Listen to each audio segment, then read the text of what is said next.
સ્વાગત છે મિત્રો આજના વિડીયોમાં અને આજના વિડીયોમાં આપણે જોઈ શકીએ છીએ બધા પ્રભુજીઓ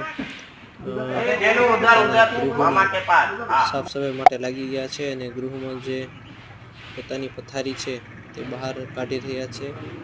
ત્યારબાદ તેની સાફ સફાઈ કરવાની છે અને કપડાં ધોઈને ત્યારબાદ જે સ્નાન કાર્ય પણ કરવાનું છે। સાથે સાથે આ બંને કામો એકસાથે કરવાના છે।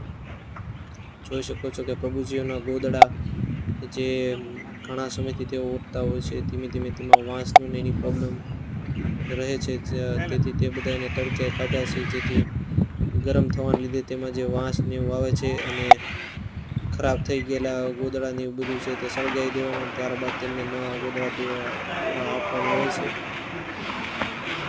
અને જ્યારે સાફ સફાઈ કરી રહ્યા છે બધા પ્રભુજી હોલની, આ હોલમાં બધા પ્રભુજીઓ એક સાથે રહે છે।